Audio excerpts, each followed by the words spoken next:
VRChat, the next frontier. These are the experiences from Gunters' universe. His continuing mission? To seek out and connect with VR devs and passionate enthusiasts. To discuss theories, beliefs, and rhetoric of all kind. And to boldly go where no show has ever gone before.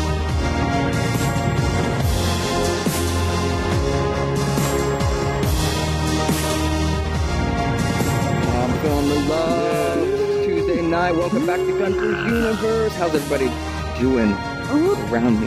Great, beautiful avatar. You guys look beautiful. You should give yourselves a round of applause and some love, some emoji for yourselves. Lots of thumbs down in that group. Vinny's like, no, thumbs down. You're not gonna prompt me for this. That's not real. I'm gonna tell you how I really feel. And that's good. That's okay. Tough crowd. All right, yeah, welcome back, man. We've got a great show. We've got some good people here to chat about art. The show tonight is all about art. We have an artist with us, and his name is Godfrey Meyer. Actually, I don't even know how to say your last name. Yeah, we don't talk about people's names here usually. Yeah, it's Godfrey Meyer the Third. Actually, one of my full name is Godfrey Matthias Meyer the Third, which is a really weird long name, but I'm not sure what Matthias means. But someone told me it has something to do with music or something. I think. Oh, cool. But I'm not sure about that. There you go. Apropos. Yeah, so you're an abstract artist. And let me read a little bit of what I wrote about you here. You focus on all kinds of mixed media. Your background is in music. You focused on it at university, Full Sail University up in Orlando, actually, which is a really cool place. I know some friends that went through there. You studied audio engineering, I believe. And you've produced hundreds of songs for TV. It's freaking amazing. I can't wait to ask you all about that. And since then, you've been teaching yourself 3D animation and graphics. And you have a YouTube channel that, I don't know how you've done it, but you have hundreds, it seems, YouTube videos, tons of 360 videos. You are all in on this virtual reality thing. And of course, you guys can check it out at youtube.com/GM3Beats. GM3Beats. And of course, your Facebook page has a lot of cool artwork and videos. Godfrey Meyer, producer on Facebook. So, and why are we actually here right now to talk a lot about that, but about this virtual art gallery that you're making in VRChat. That's what's exciting. I've seen it. Some of you all have seen it. Some of you have artwork in his gallery. This is what we're going to talk about. It's going to be great. And with me, talk to GM is Cause and Effects, my co-host. What's up, Bob? What's going on? I'm stoked. Can't wait to see some of the. There's like so many videos on your list that I haven't even seen yet. Nice. We've got some people. Thanks for having me, guys. It's great. It's great to be here. Yeah, it's wonderful what you've done here with bringing people together and giving people opportunity to talk. And this whole show in VR has been crazy. I caught a couple, about last couple of weeks. I'm kind of new here, about 3 weeks so far, but I caught like 2 or 3, and man, it's been really interesting to see what you've put together here. Man. It's really cool. Yeah, I appreciate that. Great. I'm glad you like it. Yeah, I've seen you, of course, around VRChat and in the audience, and you feel like you've been here a little longer than 3 weeks. You've been packing in a lot of time and doing a lot while you've been here in VRChat. But before we get into a lot of that, let's talk about your background a little more. You live in Florida, which is where I live. We could have just went and been in the same room together right now if we really wanted to. yeah, right. We got to do that, and we got to get together in real life, right? But yeah, totally. Florida. I grew up, born and raised in Florida. I'm from South Florida, so you know how it is out here. I mean, it's a very mixed group of people, so it's very culturally diverse, sure. I guess. And I usually, hang out around Coral Springs, Fort Lauderdale area. I don't really go out to Miami too much, but it's a great place. I traveled once I went to school for audio in Full Sail. I immediately moved out of Florida, though. I went up to Pittsburgh, and I got a job with PBS for the My Music series. So after school, in 2006, I think I graduated. I left, and then I was working for them, and what I was doing auto-tune vocals for all the My Music series. So if you ever saw on PBS, it's like all the old bands from Temptations, Aretha Franklin, all those, you can donate and get one more performance. Well, I was the engineer on that, basically tuning all their vocals, and for that thing. And once that show stopped, I got out of there. But before I left, I was in Pittsburgh recording artists like Wiz Khalifa when he was like 16 years old, when he was like a little kid, you know, I had a studio in my attic. Wow. And I was, that's where I got my first like start in music production, working at ID Labs up there. I was a in-house engineer for like 2 years for them. And ended up, once the PBS work stopped, you know, I stopped making the shows.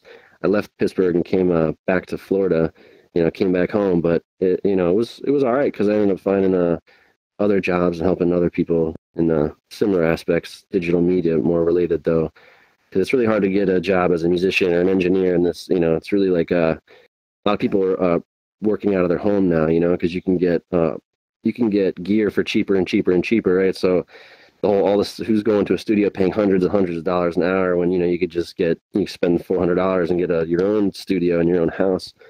Yeah. So it's like I went to school for audio, but then like the audio job is like not available, you know. So that segues into like learning other things, right? So that's kind of why I went into art, because audio, you know, is just really hard. The TV thing, ironically enough, I have a bunch of stuff placed on TV, but they you'd be surprised. I got paid like 0.000 like 1 cent on a lot of those placements because of like Netflix and all this crazy royalty thing. It's great that I got on there, but it's another unsustainable like way to make a living, right? Like I love making music, and I'm so happy that my friend I met at Full Sail gave me the opportunity. His name's Panna. He's like one of my like a manager kind of, and he does all the placements. I had nothing to do with getting him onto there. I just made him, and he did all the work to go get them where they had to go.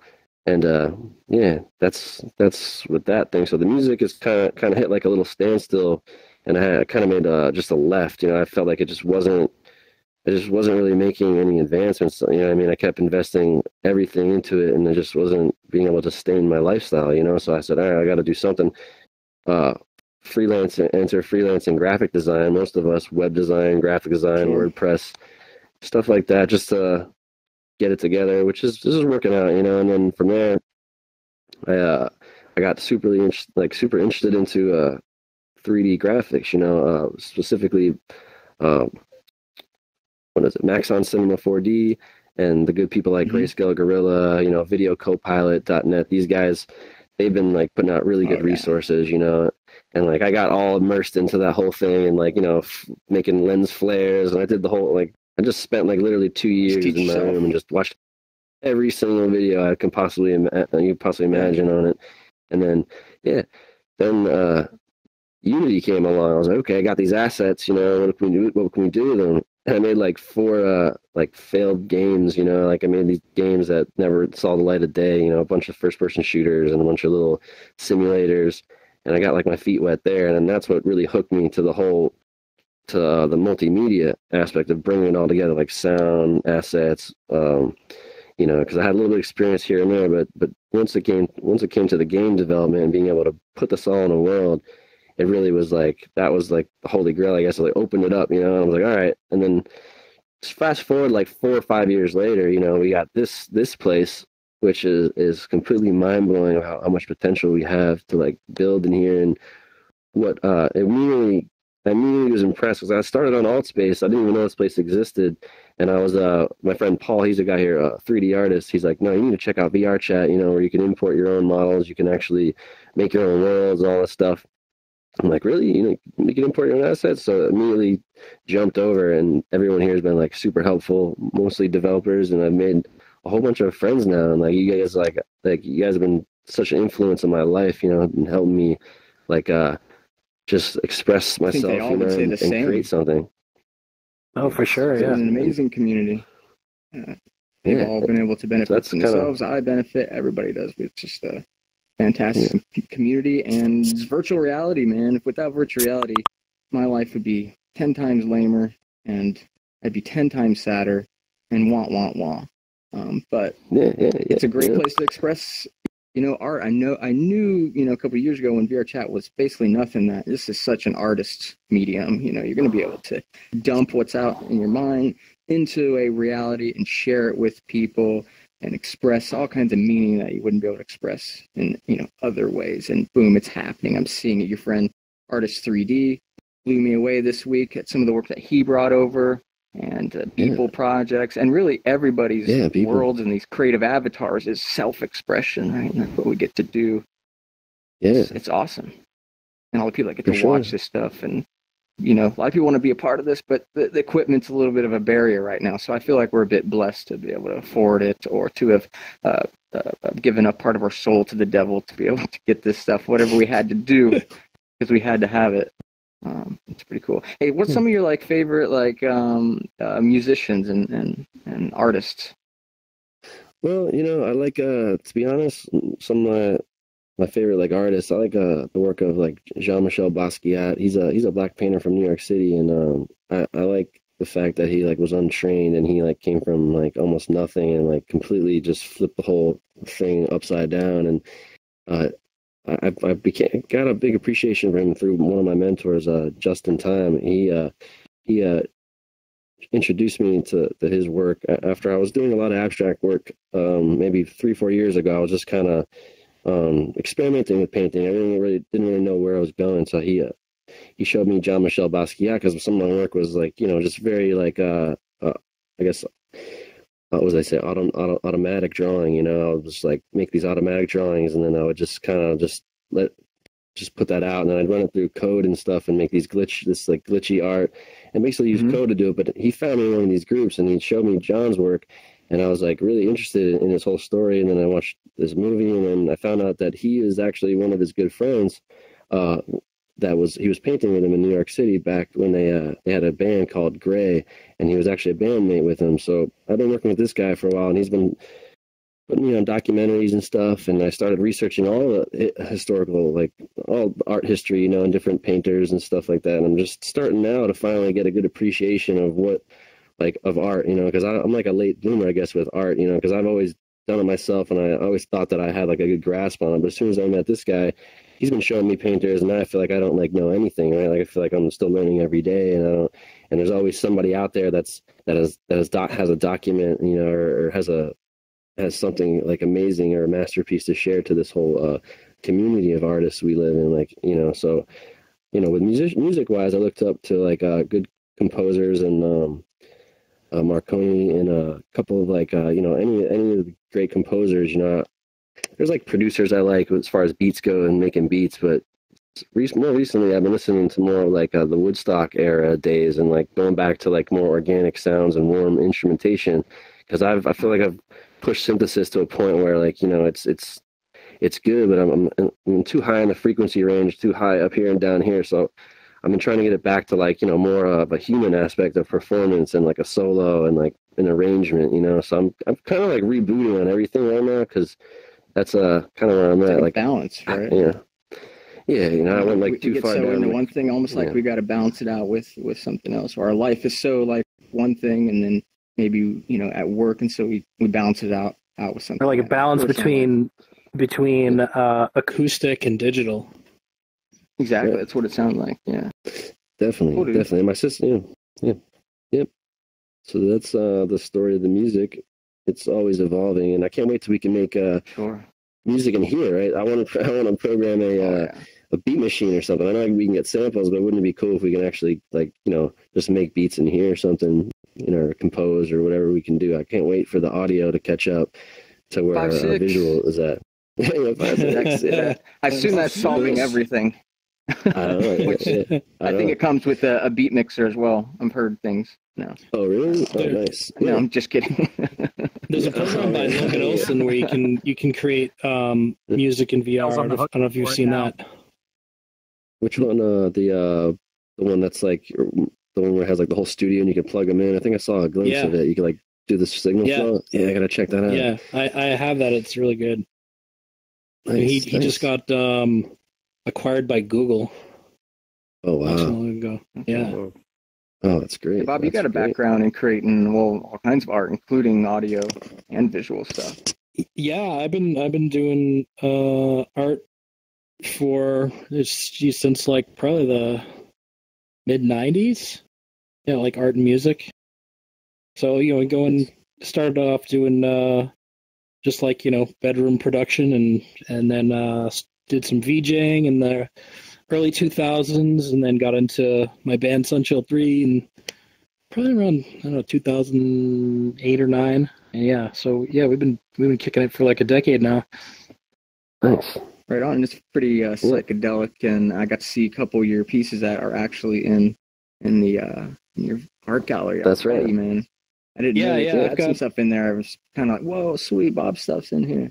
I know. I was just like looking through. I just like grabbed a couple random things. So yeah, I've got a whole bunch of art that like probably no one's really ever seen. So it'll be cool to have every month some people like see some art I've worked on. Definitely, man. Thank you for sharing it. It was cool, and it's been interesting, the whole technical aspect of the art show in general.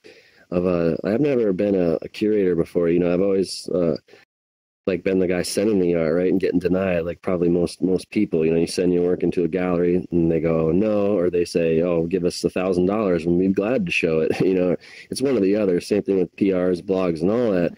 But it's like, I've noticed if you want something done, like do it yourself. And everything else in my life, every time I've gotten accomplished anything, it was literally just doing whatever I've been denied. Like, so if you're denied, like just do it, do that, do what they're doing, right? So that's how the whole gallery came about. Like one day I had sent my stuff to WeTransfer to like all these places. When you like send a file, they have the artist and the WeTransfer, and like they support a lot of artists. There's a lot of like publications that will support artists all over the internet, and I've sent my work, the digital work, specifically the 360 work, and you'll see why, but they might not have accepted it because it's a little bit, abstract. There's not a lot of subject matter to them, at least, but, they're short looping videos, and I did a lot of them, and it's kind of like a VJ material, but there's no, like, message for them to gravitate on, so they would just ignore it, like, oh, it's just too trippy or whatever.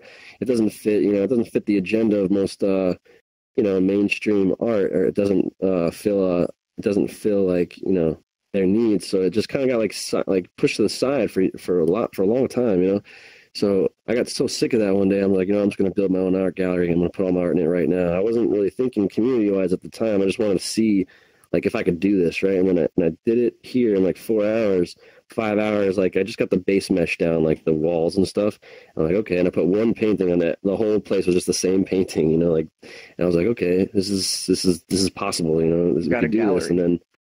Right, and then we had the meetup, and then Pill asked, he was like, "Is this going to be open up to the community?" And right there at that moment, I was like, I knew, like, I knew it was going to happen. Like it just flashed over me. Like, okay, like, this is not about me. This is about you guys. This is about the community. This is about becoming a the servant to other people, you know what I mean? Because I've realized that I've been trying to like push myself so long, you know what I mean, that was it was just egotistical, you know what I mean? And it wasn't enough about community aspect or like the brotherhood of art and helping other artists and communicating and networking.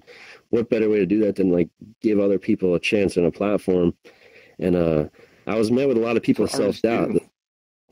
Yeah, they want to help with their art. They want to connect as a human. It's definitely, you are giving a piece of yourself, and we get to resonate with people with art and books, and it's self-doubt. In most cases, it's a case of most artists like not believing in themselves enough to like put themselves out there, you know. And a lot of the artists I was working with were very uncertain what pieces to show me, and I've learned so much at just like talking with the people and seeing like this process. It's a new process for me. I've never brought together anybody like this in an effort, but I'm learning not only technical things about Unity and like our limitations in this new world that we have here, like as far as like the speed limits, the file sizes. For instance, like Kaz, you sent me your picture. Oh yeah, they're like TIFF files. Dude, you sent me an uncompressed like crazy file. It's a great piece, but it was so pristine. We were all mesmerized. But then I go to load the room, and it was like it wouldn't even load. I'm like, all right. I'm like, what did I do? And I'll go back. All I did was I just compressed it down to another format, and it was fine with minimal compression, But I just figured I'd send you the original. Yeah, it was good. It was good because then I learned that I got to basically do there's a whole system of getting it in there, making it, where it's going to work, optimization, and then all that stuff. But all that seems to be sorted now. And now that that's done, I think it's going to be easier to move on and let's get show people more stuff in there. Like talking about it. But maybe people don't have a clue what it looks like. This is your art gallery. here's a video, and this was shot by this genius right here with his great handy cam work. You know, he was last night we were walking around. It was very interesting directing the first VR like video.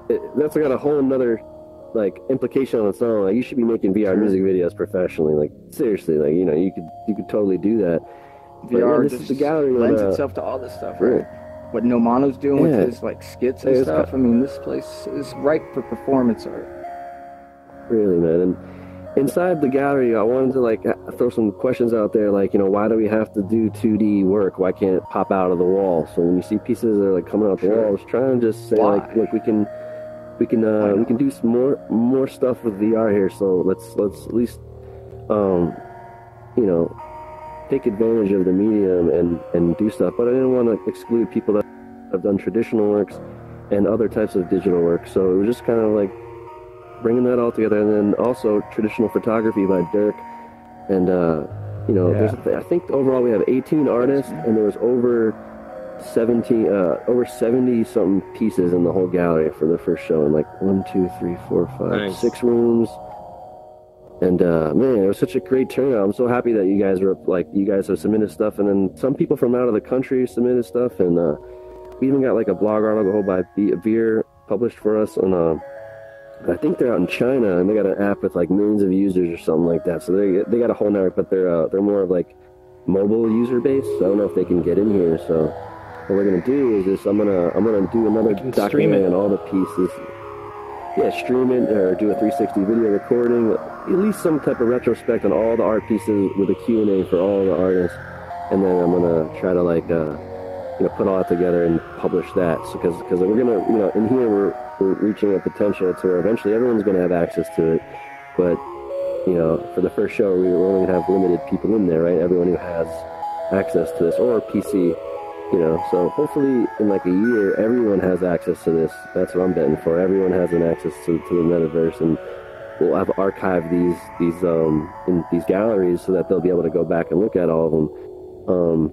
Eventually, once the bandwidth is there, right? And we can just like hook them all up in one long row of like the infinity gallery, because the concept is to create a place that could be infinite. You know, it's infinite of artworks and keep on going. But we've been discussing if we should do it like every month and make a tour it's only exclusive for that month, or if we should just keep continuing and have them online. But since it's the first one, it's yet to be told, you know, and let's see back up a little bit and talk about this is going to be an event, right? You're saying this is an event and maybe an ongoing event. Yeah, it's July 3rd. A viewing. Yeah, for the event, I've never hosted an event, so I'm kind of like learning this as I go. But I've been trying to. I know a lot about a lot of the art in there. Like, I've talked to some of the artists, like where they came from. Some of them I still need to ask a few questions of some of the artists of like what the art is about, or if they'd like to talk on it. Because I don't know if I should just like shut up and let people look at the art, or if I should say something. So I'm kind of just thinking that I'm gonna at the event I'm gonna have a tour of all the art, show all the artists' work, and let them know how they can get in touch with the artists if they would like to. And then, you know, as far as just like making the question of like, you know, why do we need galleries in the first place? Like, you know, with this whole thing, and I know that they're staple in the physical world, like, you know, and art is so historical, it's not going to go anywhere. There's always going to be a physical means of expressing yourself, you know. But now that it's digital, the concept is to like, you know, just really blow that whole thing wide open, because I've seen other major artists and other people say that they're doing virtual galleries and stuff, but it's just like one exhibition. It's not socially active. It's like they're really rich artists and they got their budget already, but their stuff isn't coming out until maybe like December, right? So they're like, their stuff it's going to take them a year to make their perfect one-person experience in like one exhibit, you know. But what we got, I saw the potential in here. You instantly can get feedback from people, you know, and when you build in VR, it's a whole different experience. So I mean, I don't know, I kind of rambling on with that, but you know, it's a great thing to be able to not have to go through any bureaucracy and do it myself, you know, because I didn't have anyone above me, no one below me, so I was able to kind of like just not ask any questions, except for VR Phil. He was there. Yeah, no, but you know what I mean. But she's been great and helpful, you know what I mean. But I mean, yeah, there's your platform made it possible, man, and just it's mind blowing to think where it can go now that we've made the statement, like, all right, art isn't like, it's, what I mean, it's there, it happened. So now I can't wait to see the next show. And like, even though because I've been inside and out the world maybe hundreds of times editing it, and I've seen all the works, and now, but I want to fill it with like 100 more, and there's even more people sending in works. So the next show is going to be, I think, about animation and like sculptures and stuff like that. So the first show is to introduce the concept of is there what themes? we're doing. Is there going to be, certain like tied to any kind of emotions? You're saying around animation, so people can submit, but they have that criteria, right? They're going to submit that kind of work. Exactly, because I learned in the first show that people will send you they'll send you anything, right? And if the theme's not there, it can kind of get a little weird. So I got, I curated it the best I could, and just to get a show together. It's hard enough just to get people to submit to something they never even knew, like it's a brand new thing, so they don't even know what it is. So a lot of people, some people were hesitant, but as soon as I started taking some screenshots and posting up some information on it, it became real, and I started getting a lot more feedback. It was just creating a little bit of media around it. That way people can see what's going on. It's hard to explain to somebody in person that I know as an artist, like, hey man, send me your works to be in a virtual show. They think it's some kind of a video game, or it's not a real thing. It's like, they don't think that you guys are real people, for instance, just some game, that I'm playing. Yeah. But little no, you guys are all human beings, and we're gonna have a real show. This is not my imagination. You know what I mean? So yeah, that's how it came about, man. You gotta inform people. There's, with new stuff, people are going to be hesitant, but so far you've gotten a lot of participation, and I think that's going to be great if you can pull people outside the VR community in, and demonstrate to them that, they're getting their work in front of eyeballs, not really just in front of eyeballs, but in front of bodies that are there to like be with other people and observe it and talk about it. And maybe you're going to give what the meaning is because you've talked with the artist, or maybe the artist is going to be able to come in here and talk about what was in their head when they poured this out. Hey, Lousy, I see your hand over there. You got a question? Yeah, I actually had a quick one based on your talk about having multiple shows. I think we got Nauticus here. One of the things that he does is obviously the What's in the Box, but he archives those. So you can go back and go all the way to the first What's in the Box if you want, and the second. So nice. Are you thinking about with these galleries, as you have one for animation, one for other things, kind of keeping them around, maybe archiving them so that we can go back and see some of the earlier ones? Or are you thinking about changing it out so it's only there for a limited time? Well, that's a great question. I'm definitely saving and backing them up on my end as far as like server space, if it's allowed, right? Like I would love to have them all archived up, and that's where you can go back and view them. That would be great for not only the artists and the time they put in, and then the whole time for the gallery, and then each show would have its unique theme, and it'd be great to just go through them all eventually. Yeah, I would love to do that, and then eventually hook them all up. You know what I mean? Somehow when the bandwidth is there, you can just go through all of them. But yeah, we're gonna have to come up with a way to do it. To go to the next one, yeah. I mean, it's pretty straightforward. So. Oh yeah, anyway, it's the event that's going to draw the people out, right? That's going to keep. You go to a museum lobby and then have portals that go to each different gallery for each month. Yeah. Nice. Yeah. It's going to be interesting how this develops. How you curate it. That's what you are now. You're a curator. Yeah. I turned the tables, and I said no, and then immediately.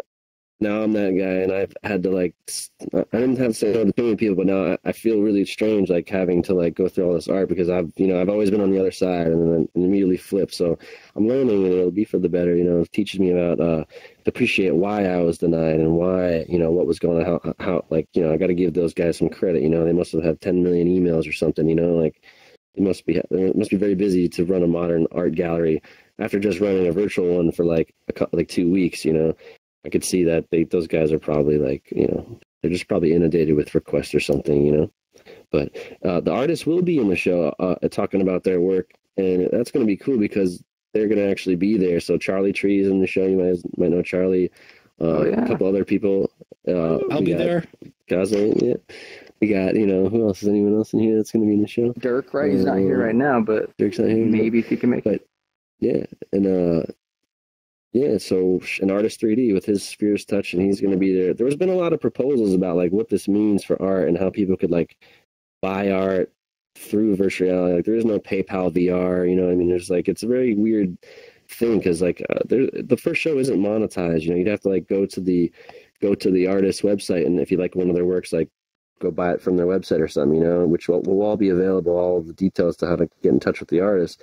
But it puts a lot of questions out there, like, you know, in the future of art galleries, will there be a protocol to like get prints right there, like by print, you know, and then you just got a print on the way, or would there be some type of encrypted artwork file like FBXA where you're the only one who can have this file, and if you buy it at auction or whatever, then you have that piece in your virtual gallery at your house. Like, what if you had a private virtual gallery and you could like actually go to a gallery and like buy an art piece? But you know, it's just we're talking way in the future when no one has any, like no one has any physical goods. And they just have a bunch of digital everything, and like, you know, eventually have artists building models, and they won't want it to be released on the internet. They'll want it to be shown in like a secured gallery, and then people could buy it and put it in their home hologram, holodeck or whatever, you know. So I see the future of art like going into where you could like buy 3D models from an artist. Right? We show a 3D model and get it 3D printed, for instance. You know, right there, you could just be like, oh, I want a copy of this. What size would you like? Well, here we go. Bam, you know, and technology is a little lagging, but it's the implication is really crazy how far we can take this. Yeah, you got to take it. The consumers aren't quite here yet, but yeah, I was going to ask about 3D printing. That's an option for people. People do want physical goods, and something with the real life venues. They have overhead. They have bills to pay, so that's probably why they're a little selective, or they're waiting for, you know, the hoity-toity guy or girl to create the piece that they're going to sell to one person for $1.5 million, which is, you know, the art world, and it is a bit exclusive. And does it even touch on what art's there for? And is that really art? Is that really, you know, impactful, like what art can do? And in VR, it opens it up. What kind of impact can VR do with displaying art? And yeah, buying a actual one-of-a-kind digital piece, that's interesting, you know? You know, like, who knows how it can go? And then as far as creating art inside VR, it's been completely a new experience, because, like, you know, I like working with physical materials and, like, making a mess. Like, my family isn't too happy of what I did to the garage, right? Like, it's covered in paint, and I got paintings everywhere, and I got, like... Oh, I got some images it's crazy later. Oh, yeah. Yeah. So, you know, I went, like, totally insane with my art for, like, a couple of years, but then once I got into virtual world, it's like, all right, I got infinite paint, infinite canvas, infinite everything, right? So, I mean, at that point, like you said, the cost goes down, you can create, and it's like using medium, for instance, just sitting there sculpting in 3D, you know, and like it's just been awesome to be able to use these tools. I don't even have any other games that I play other than like King Spray and art related games in here. I come in here and then I go play like medium and tilt brush and all the experiences where you can like create and export, because, you know, I feel like that's the best thing we have right now in VR, because all the games are kind of like they're like, you know, there's not full quality, it's not full quality, it's just they're not a full narrative sometimes, you know, it's like just a little experience done, that's it. But with the art games or programs, you can actually be in there for hours, you know what I mean? It's just endless what you can do. So I really like that aspect of being in VR. There's always creating something. Medium's like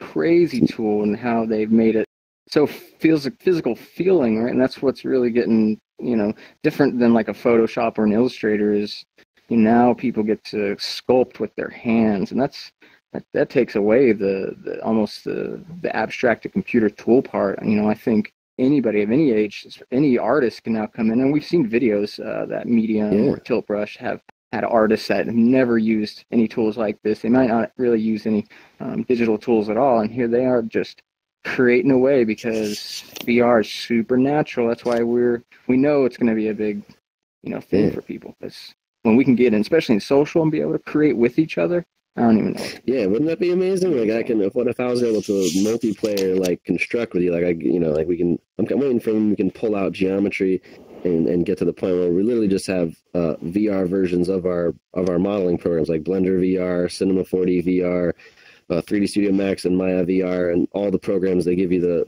the socket to just do the tools we have, but then like have full VR interaction with it. You know, I'm like excited for that. And man, about the artists in the show, man, like they come from all around the world. Here's some of the guys. We got William Willoughby.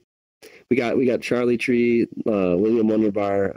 Snail's a really interesting one to talk about. He's a user here, and he wrote a shader for the art show. So like everyone submitted works, and I did some crazy sculptures, but then Snail comes in and gave us a shader as an art piece. So he's like, look, art doesn't have to be a piece of geometry, doesn't have to be a texture. Let's just write a piece of code for it. Wow, right. That's pretty wild. You couldn't. Yeah, he came in and totally threw me for a loop. A TV or a screen it would have to be on, and I guess motion tracking for the person, all that. Yeah, because his piece particularly was you move and the thing follows you, so it has a point of origin. So you have to have tracking. Yeah. Yeah, so he did that. Now I'm thinking like, and even GoBlocks was saying like in the future maybe paintings could be like written in shaders because they're they load fast, you know what I mean? So I mean they load really quickly, and then imagine having layers of shaders, right? Different transparencies and different things. You can then get depth, and now you can basically write your whole paintings, and then encode your paintings into a shader. It just changes the whole thing because it's like computer generated art, Yeah, they can be super small too, like demo scenes. Those like the whole like demo compos. Those are all. Everyone tries to get like really cool looking stuff into the smallest amount of data possible. Yeah. So, yeah, that seems. And then breaking out of the painting, cool. And then Jack. We got a couple more people. Is Dirk, David Jetter. He does visionary art, and then my friend Jack. It's hard to read those names up there. I realize that. Jason, totally. My friend Justin Time, Paul Marcano, Dakota Reed, Ruben Tover, Aaron Juarez, and a lot of these people I met through these groups on Facebook I'm on called the Glitch Artist Collective, and they're a bunch of individuals that take pictures and they run them through processing, and they write code to like pixel sort them and break them up and glitch them up, and like they're very active users, right? So they're always posting. So I found myself part of that group and posting for a while, and then became friends with a couple of them that are very active and post all the time. Like for instance, I look up to that guy because he posts every single day, and he's been doing it for like 10 years, and I know that like when you do something every day, that's the key to this whole like anything really. I mean, persistence is the key to anything, right? You just gotta like do something every day, whether it's running or it's painting or it's programming or it's jogging. I mean, whatever, just running, but I look up to Beeple's work. I started doing that. I'm like, all right, if he's done it for 10 years, then I can do something every day for a week. And then I started doing it for like 2 weeks, 3 weeks. And then next thing you know, I found everybody else in the community who's working every day. And I started like just building a community around people that do something every single day, And then that's how it all kind of started with the curation of art for me, because I met like maybe 3,000 people that do art now, and I like deleted everyone else that wasn't doing shit on the internet, and they just basically were just complaining on Facebook or doing whatever, you go on Facebook, for instance, you're probably like, Facebook, What I did is I just literally halted everything that wasn't art related on there, and I added creative people and people that were doing art every single day. And now I have like a platform to where I can say, hey, does anyone want to submit some art? And it reaches people that are interested in the niche that I'm in. So I had to literally redefine my niche, and it was hard, man, because I used to make a lot of beats, and my whole niche was filled with like rappers and like beats and all this stuff. So like when I was talking art, it wouldn't even connect, right? So I had this huge disconnect of what was going on. But eventually, it took years, but I fixed it all. Now I'm around the people that are like me, you know what I mean? And that's mainly what it was like changing your network to something that makes sense for you with people that you're going to grow with, you know what I mean? Because if you just surround yourself by a bunch of negative people, a bunch of trolls, and you feed into that stuff, then you just get sucked down that hole of nothing, you know what I mean? You just don't want to use the internet. You're just like, yeah. So yeah, that's what I do. So now we have we have a whole new platform that's positive, man, and I wake up like happy as hell, man, to like wake up, start working on this stuff, and like it's active now. It's active. Yeah, that's the place. Great, man. That's great. So this is some of your artwork. I pulled it from your timeline, and correct me if I end up showing an image that's not yours, because I ran through it pretty fast. And this piece. I'll hit play. Feel free to talk about it.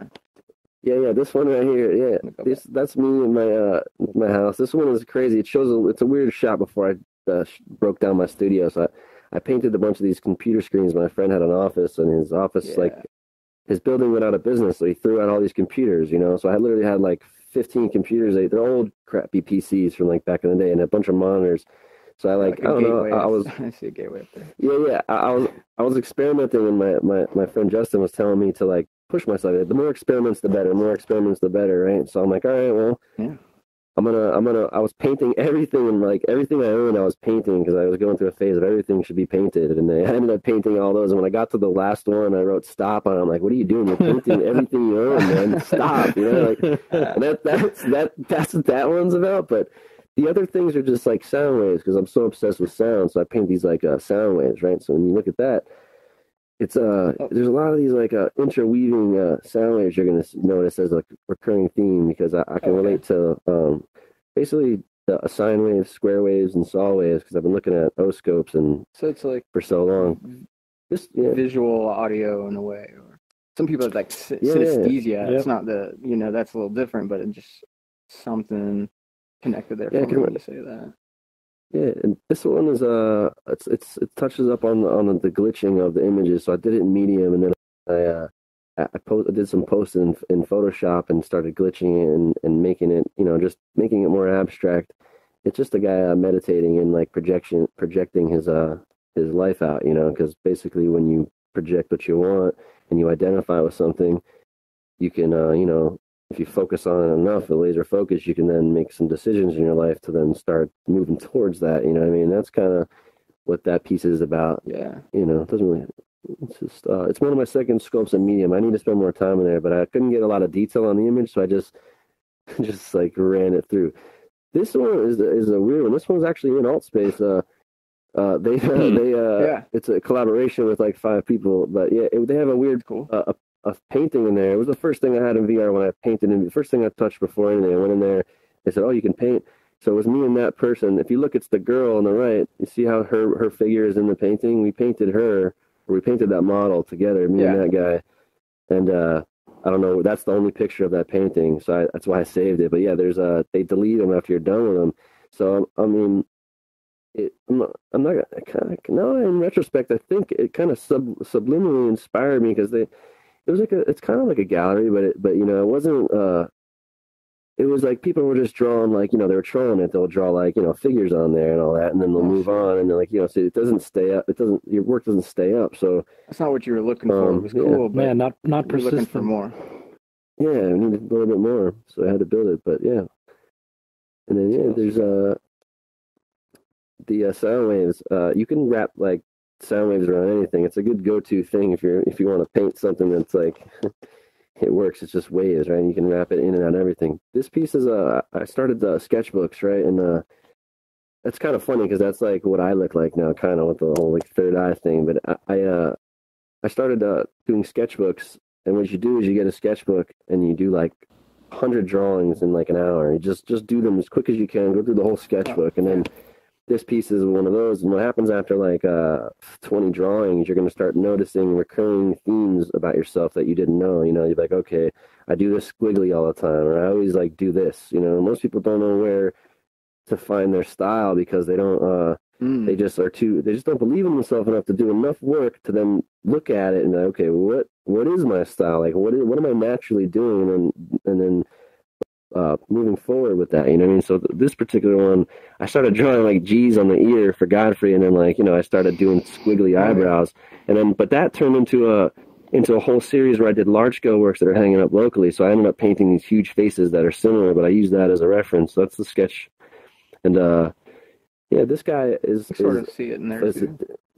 It's a digital work, and you see like there's the sound waves. They're like weaving in and out of each other. But I like the fact that you can have some color and basic information, and then you can like start creating depth by wrapping waves around it. But what's cool about VR is like I was painting like that for a couple months, and then for a couple years, and then as soon as I got in VR, I can actually paint around things. So now when I do this in VR, I can actually do what I was trying to do in 2D, but in 3D, you know what I mean? Because now I can actually like do a portrait, paint around it, and it's just like, okay, so that's what I was trying to do in 2D, but now it's like completely realized in 3D. But then some of my really good friends are like, no, you need to do something more than squiggly lines, man. Put some more into it, you know. And then so you got that balance of like what's subjective about art, like, you know, and say a traditional master, a contemporary artist, you know, who says lighting and shading and shadowing.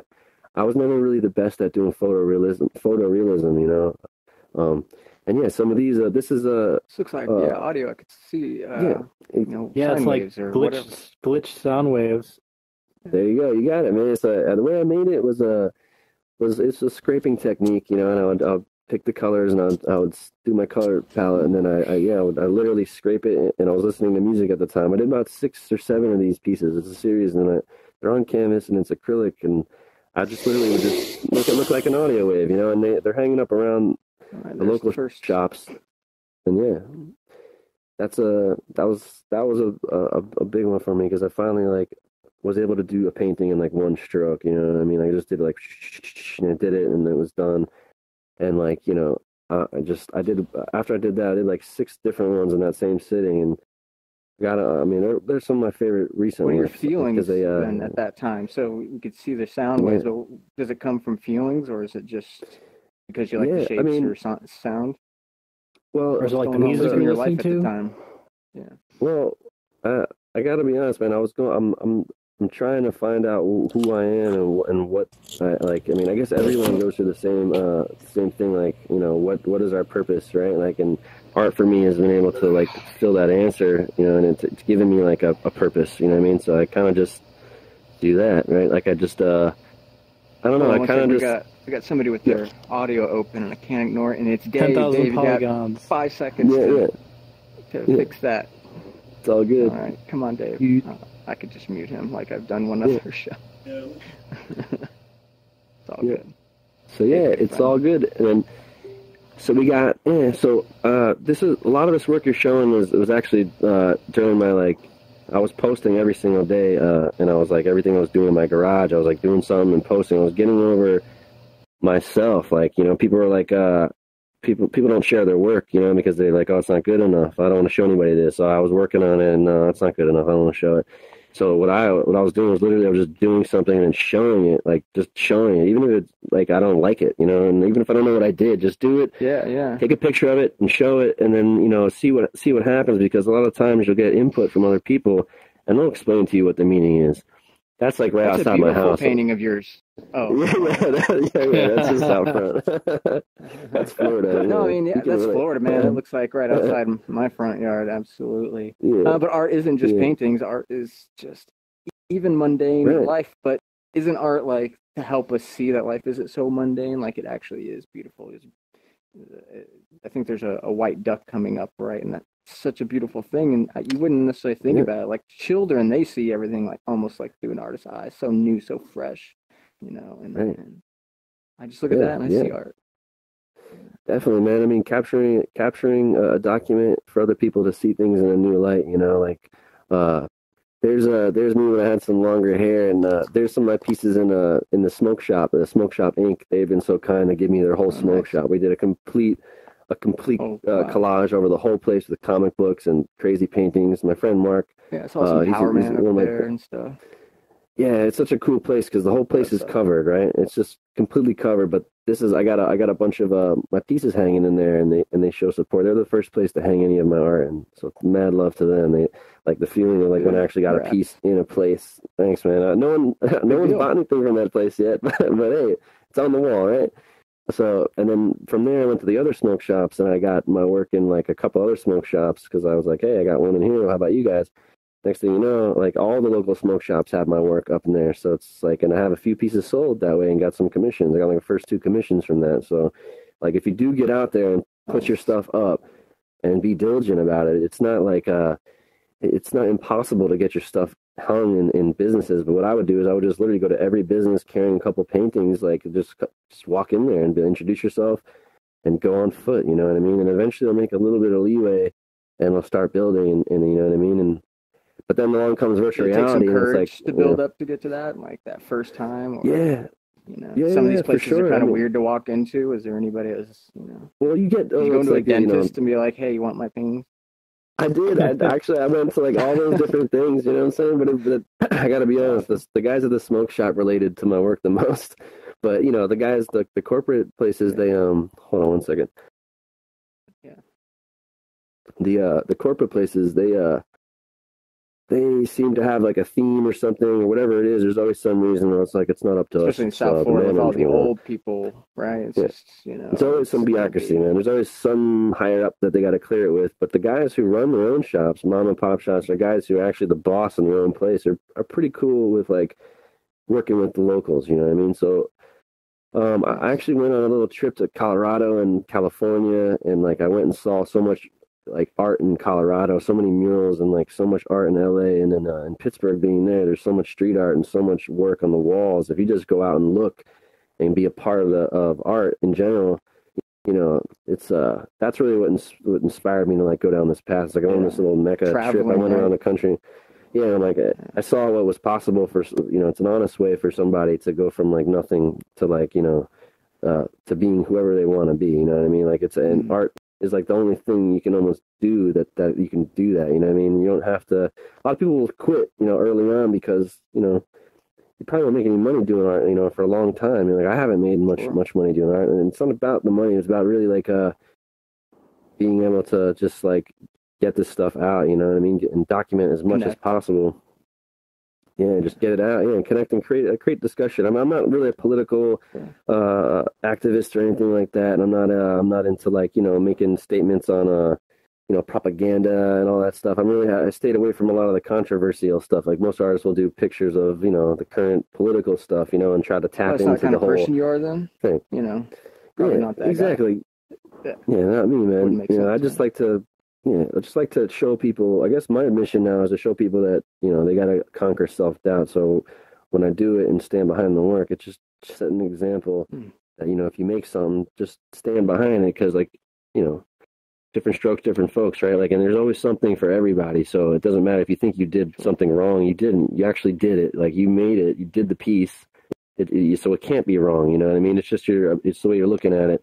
You know what I mean? So if you take a step back and like really believe in yourself, you know what I mean, you can really do whatever you want. So that after I saw that by creating art and like thinking that no one would like it, and then a couple of people started liking it, and then I found like a really good mentor who's been positive and helping me through all this, like the depression of an artist, you know what I mean. Like you just need some good people to keep you there, and then the critics are going to come. And I saw people tell me, I have people email me all the time like, no, art's crap, you're what are you doing, this is garbage. It's just trolls, right? But I've learned how to mitigate that finally, through a support system I had to build externally from my family, because most family members will tell you, do not be an artist. It's not going to do anything for you. It's not going to make any money. Go get a regular job. Don't go painting in the streets. Don't sit in your computer and do whatever. They're the older generation, right? So they want you to. Everyone wants me to just live a normal life, but I've kind of like been a rebel and like never did that. You know what I mean? I just kind of like forced myself down this other path. Yeah, because I believe there's something more to it, than just working a 9 to 5, and just like wasting your life away. What your stuff's going to look like in 10, 15 years, man. I'm going to hit play and just keep running. You let me know if you want me to stop, because there's a lot actually like that. Yeah. I like emotion, right? Love, dude. Shit. Go back. Yeah, right. Show more love, and you know what I mean, because really a lot of people don't show enough love. They just they just showed a little bit more love. Things will get a lot better. So I mean, I got obsessed with just like writing that for a while, and then that was a 3D piece. That was my first like 3D like I guess like I was like handwritten mixed with like 3D. I was messing with like typography at the time, and some particle renders. I actually had like everything. I had like X particles. I had everything nice, and I had a nice system. And then I had like some financial issues where I like lost all my stuff, so I can't even make that anymore. But that's Octane. You know what I mean? That was like when I was using Octane. Great program. I highly suggest if anybody gets in this, use Octane C4D. Like immediately does luminant. It makes light, and the light that they have in that program is so good. It's just like it's great. The global illumination. Yeah, with that. Yeah. Error. This one, the error painting. The error, That's cool. I get like that one. Thanks, man. Stop on that too. I get a lot of my materials in like the garbage. I'm gonna be honest with you. I go around and like on garbage day, like in the Jeep, and like if I see it, people throw out paintings. Like you'll go down the street, you'll see a painting, you'll see a frame and a painting. Like first of all, frames are like ridiculously expensive. I tried to frame in something, and they quoted me like $300, for a custom frame on something. I'm like, what? After I learned like I'm not gonna get anything framed, I start finding paintings either in the garbage or in thrift stores, right? So this piece actually was my next door neighbor who threw out an easel and this painting. So like I was looking at it, it was an oil painting. I didn't want to go over it, but after a while I didn't know what to do with it. I spilled some black paint on it, and I was like, oh shit. And then I'm like, I'm just gonna paint this whole thing black. And then I didn't know what to do with it, and I had a stencil thing right here. And I'm like, that was like an error of a piece. I'm like, what else I'm going to do? This painting got like the black screen. This is error now, just that's where it came from. And then at the same token, I'm like, I'm tired of taking pictures like in the same spot. I'm going to take it outside, put it against a tree, like, and create the juxtaposition of nature and then like air and all that stuff. But I don't know. I was like walking around the city and I was trying as many experiments as I could, but that one's one of my favorite, man. Just like an air piece. This is a C4D one frame of animation. So every time I do an animation, I pull out a frame and save a huge folder of panoramas. So like every 360 video I've ever done, I pull them. Yeah, that's just a photo of Papa John's. I thought it was very interesting. They literally had like thousands of pizza boxes, and it was just the way that it was like lining up with the color. I guess, color line and form. Awesome. I mean, it's like Campbell, like Warhol and Campbell's like pizza. Yeah, you're right. It's serious, man. Yeah. The pizzas. This is actually not my piece. This is not my work. This is actually Justin. I posted it with him. It's a collaboration me and my friend Justin worked on, called The Thinker. We just called dubs of The Thinker. So he's interested in like a dub track. A dub track would be like a remix of a old tune, right? So in this case, we're dubbing. The theme was dubbing pictures. So we took The Thinker and we did a little series and we were dubbing it. And this actually was one of his, and it was great to do that with him, man. Just in time. He's a great dude. Yeah, cool name. That was a little collab with him. Just in time. Yeah. There we go. That's a close up of this. Sound waves on the screen. I mean, I have all those in the garage right now. I don't know where they're going or where they need. It's kind of funny how they're showing up here because I kind of put them away for a while, and I haven't talked about them at all. But it's great to show them to you guys because it's just saying like, look, you don't have to paint on a canvas. You don't have to paint, even in VR. You don't have to do anything, man. If you got something, you could paint on whatever surface. That thing is a surface and it has a mount, so it's done. Like like you literally Duchamp painted a toilet. And like he wrote mud on it, and it was on a thing. So once I saw that people were like, making art that is just like not the traditional form, I like went on a tangent, started painting everything, and around the same time, I like realized if I just put sound waves on it, it's it's something I could do that's like that I can relate to. So I just threw down on 5 or 6 of these real quick and just scratched into the screen, I literally like destroyed them. I mean, they probably still work. I wonder, I should probably like plug them in and see what happens. That's this one is like, definitely 100%. And then this one is a old Newmark turntable. I always wanted to be a turntablist, you know what I mean? I always like wanted to do something, but for one of my music videos, I needed something cool. So I took some red paint and I turned it on and I like poured the paint on the vinyl record as it was spinning. So it got all in the needle and it was just like paint inside the needle. And then I let it dry and came back and just did a little piece on it. But yeah, when I took the picture, what makes the piece right now, like this thing's sitting in my garage, it looks like horrible on its own sitting in the corner. But when I took the picture, it really stood out. So I like how the picture came out. Sometimes the picture and the documentation comes out way better than the actual piece standing by itself, but that one was pretty wild. And then that's Jack 5. He's in the show, man. He's Jack 5 hit one of his work. If you've been in the gallery, he's got those alien pieces. He's a really cool dude, man. He's been extremely like cool with me for the last like 2 years. He's always been sending like positive vibes. He's always posting a new piece of work every day, GIF art. He does like crazy collage artwork where he brings in all types of mixed media collages, and I haven't seen anyone do it like him. That's a piece by Morgan Stitch over at the smoke shop. So yeah, a lot of these are coming from like my feed from probably like Facebook, I think. But these are this is if you notice in the background there's a bunch of records, right? And you're good. That whole shop is covered in records, and there's mad artwork in there. There's so many people.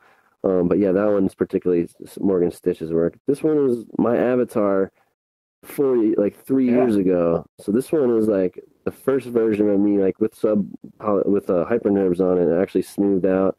And I did a CD cover. I did an album called Stereo Dreams. It was like a cyberpunkish album, and this guy was like, looking into 3D, and actually like he's probably there pondering himself there, like now I'm here, you know what I mean, like, and I exist, because when I made this, I never did a 3D model, and I wasn't really good at it. I'm like, all right, well, I'm gonna make a humanoid. Started with the nose, started with the ears. I connected the nose and the ear, and I connected like the eye, and I did the symmetrical thing. If you look real closely, there's like a crack down like the back of my avatar. It's broken, but and there you can't see it because of the angle, right? But I made him like 4 or 5 years ago. He sat in a hard drive.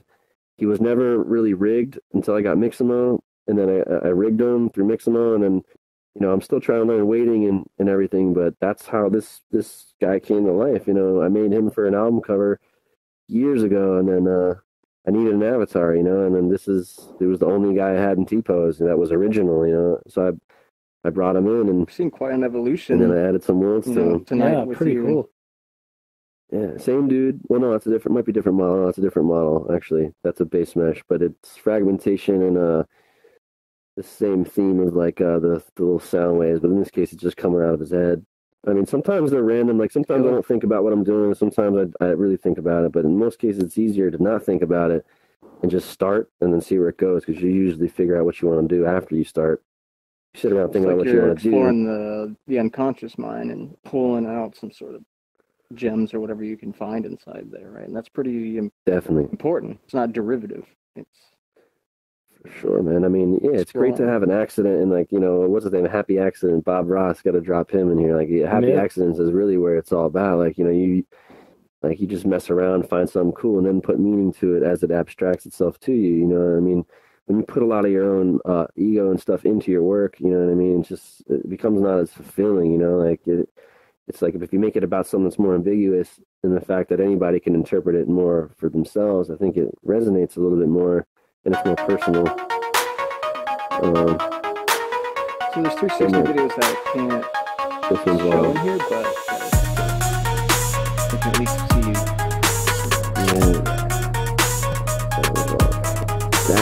That one, it's a particle simulation. It's more computer art, and I'm doing a few shifts, and I'm just changing the color. But what you're looking at is just, I guess if that's literally your mind was blown. I guess I don't know. I mean, that's cool. It's I mean, I don't know. It's just that one when I was messing with X particles and learning simulation. I like doing a particle simulation and using physics, and at least having some type of physical simulation involved, because then you get like the motion, you know what I mean? And I'm really a fan of like a lot of these motion graphics, dudes. This is a kind of a nice little video. This one's a music video I did. It's actually a VR music video I put out, so you can like look around inside here, and you'll see there's a bunch of screens. So it's like a whole bunch of screens in the metaverse, and it's a 360 video. Technical limitations on this is ridiculous, but I worked with my sister. It was me and her on the project, filming at her house and around the area. I had a little fisheye thing for my phone. So I got a lot of the shots with the fisheye, and I mixed a lot of my animations in here. This was like one of the first like music videos. There's no vocals on it, but I just needed to like learn how to edit a video, right? So I was like, all right, I'm gonna edit a video. I'm gonna put it together. I'm gonna get this thing done. Make it 360. I'm making my animations in it. And I'm doing it with no money. You know what I mean? So, like, thank God my sister was able to come through and, like, help me with this. Because without her, it wouldn't even be possible. And then, it took me, like, a month to do it. And finally, when I rendered it, it was, like, 8,000 frames or something. Like, it took forever. And, like, just to get it all in there and be like, oh, shit, I'm flying around now looking at a screen in all these other screens. always phenomenal. Like, it was great for me. Like it got me past like mapping the edit to the beat. I learned how to like edit to the beat on this thing and everything. And the first, but what's cool about this Paul told me to do this is like, look, instead of rendering, you know, the whole 360 world and like spending 5 years rendering down your animations, why don't you just put it in a screen and put it right there? And then, like, you know what I mean? When he said that, this is how it's totally inspired by his idea about 3D artists who's in here. He's like, just do that, and it worked out perfectly, you know, because I could map the texture and I could render this rendered quick. You know, all I had to do was do the video, cut the video traditionally, and then I got to map it into the 3D space a lot easier instead of having to like do the whole thing with it. But you can look around inside the real version. Shot in Florida, and then yeah, ton of 360s everywhere. Really great. Some of them might make me sick because when I first did the 360 work, I didn't have a headset, right? So I was like doing them, I was rendering them, and I was just putting them on the internet. And then I was like, this one actually is in the art show. It's not animating, but if you notice in the art show, there's a piece that's still. So I still framed this one, and I brought it into the show. So I brought some of my works, like I pulled them out and made them into sculptures. But yeah, so like it's interesting. Like I can't wait till we can bring like the quality of that into the show, right? Like it'd be nice to walk into a sphere and see that, you know what I mean, or something. But the limitations of bandwidth is a real limitation. This is a remix of Beeple's stuff, so Beeple puts out crazy work, and it's a collage of like, you know, some of my old work and some of his work, but then retextured completely. And I use luminance because it renders very fast. So if you ever get into like this 3D art and you need to render quickly, turn off everything except luminance and work on color theory and use fog. Because that way you get depth, no shadows. I mean, you don't get the shadows, but you can just render like extremely fast, you know what I mean? And then if you were able to look around, there's actually stuff on the floor and the top. So what you're seeing is just it's cut off, but there's actually collage everywhere in that, like up, down. Here's this. This is so strange. I don't even know what's coming up. Oh yeah, it's a tilt brush. This is I was streaming. I need to do that some more, but I was like streaming when I first got tilt brush and started just, you know, painting. Tilt brush is so cool, man. I heard they had a couple updates, and like I just found out you can put audio on the stuff, so when you're painting, it actually moves to the audio. So I'm kind of like moving on tilt brush, but man, Hexman, I know he's got what's it called, King Spray. We're gonna have to get on there and paint a mural together sometime, because I really like King Spray and that app. Yeah, but it's wild.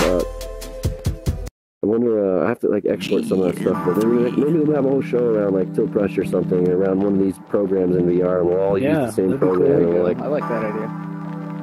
You know, like we'll all make a piece in the media, and we're all in a piece in tilt brush and get in there. While I was on pieces the 360 with this, I didn't have a headset. I was sending you through these vortexes of this crazy psychedelic experience, because I kind of think that like with VR, it's like you don't even need psychedelics to see, you know, like anything. It's like you have an infinite amount of your imagination right here, and you can do anything in it. So it's almost like VR is a new drug. So when I was making these, I was like saying like VR is like a drug, and like it's a different form of that, you know. I don't want to get too into that, but what I'm saying is like a lot of the experiences I made were like, you know, they're psychedelic experiences, but in VR. But you know, I didn't have a headset, so I was doing this projecting it like with my imagination. And when I got the headset, I got sick. I went in there, I was like, oh man, I didn't know that I shouldn't make people move. Now I know, like, keep it stationary and then have it go around you, you know, because when you're flying through it, it's like, you know, you're really gonna throw off the first time users. So I've changed completely, like, my approach of building those animations now. But this one, yeah, it's just the sound wave themes, throwing formula effectors. You know, sacred geometry themes and golden ratio stuff, and just, you know, this one I'm starting to like work with frames and yeah, and it's I started. I mean, this is what I was doing. I was just doing a piece every single day, and this is one of the dailies. And I made a little fractal thing in Cinema 4D where I can like change the perspective on you. And yeah, that one.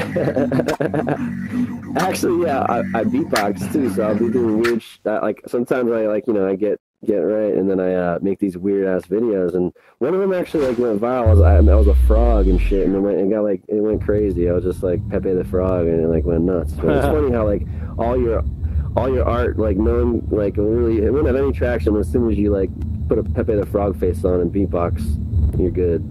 You know what I mean? So that's interesting. You know, like how humor goes like so far, but then like some serious art is just like, meh, get that out of here. Let me see the little humor. It takes a lot of work. You gotta balance it, I guess. Art. Yeah. This one's changed the game. This is the first thing of the going inside the paint. So this is actually the inspiration of the 3D painting. Because I did this piece, and you're looking at it, and then you just start going through it. Just, you know, it's not what it seems. You know, you're flying through it. So I actually brought all those paintings into those frames. I brought them into the gallery, but they had so much polys on those little twisties, little twist things that it crashed, man. So the first go around, I couldn't use ornate frames, right? So I had to say no ornate frames on the first show because that was another technical limitation of all the polygons.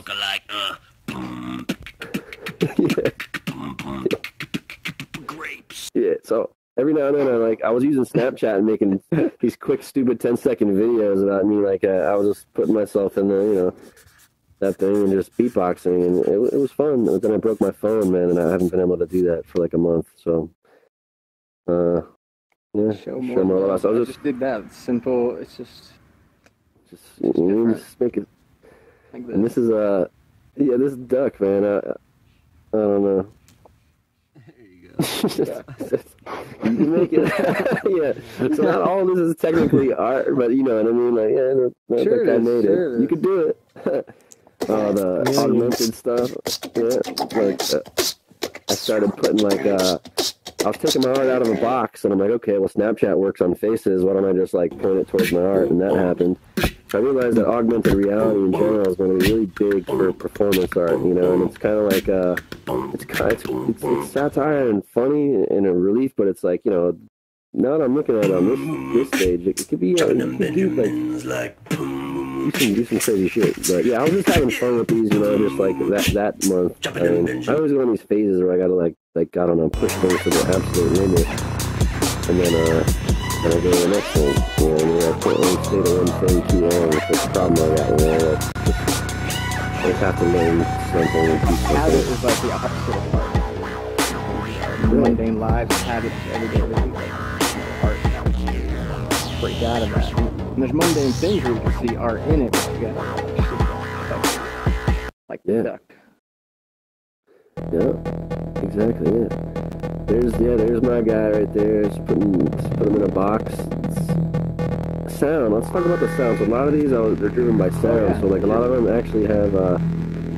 I'm using sound velocity to drive parameters. So I'll either run I'll pull the data out of the sound files that are After Effects or sound keys by trap code.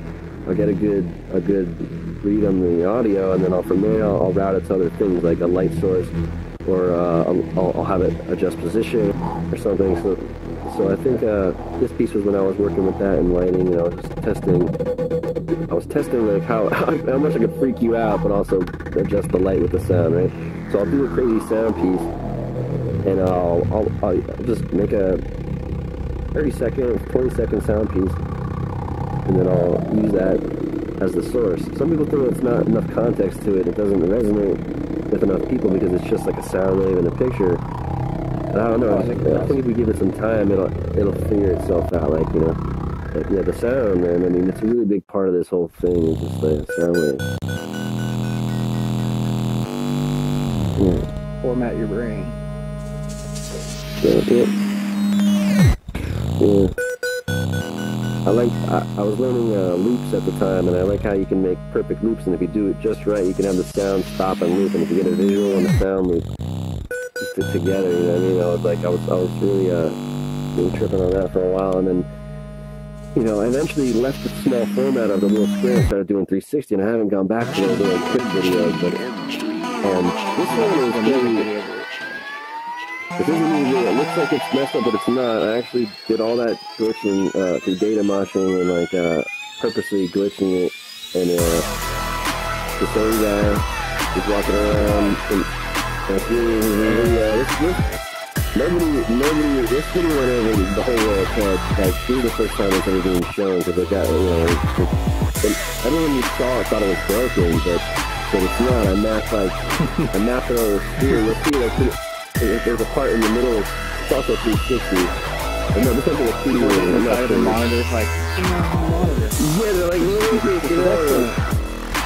yeah, and then I try to mix things. It wasn't really, I mean, it was cool. There was a lot of things going on. I think a collage of a lot of my stuff, but I used the guy as a subject and had him walking. I felt like, I don't know, I felt like I was like, not alone, but I was like, this dude going uphill battle of learning and technology and trying to get through it. Like, so he's like pushing up the cube up the wall, like the guy with the thing, with the rock or whatever, the guy pushing the rock up the wall. He's just walking through the metaverse, and it's so funny that now I am walking through the metaverse. So like when I did this piece a couple years ago, I wasn't in VR, but like it shows you, like when you do stuff, it kind of materializes into whatever you identify with. Because like, you know, a lot of these new experiments is what it took to just kind of like figure out what I want to do now, which I still don't know, you know what I mean? But it's like, I'm seeing now, and that's like watching it where you like, how it influences me, like limiting.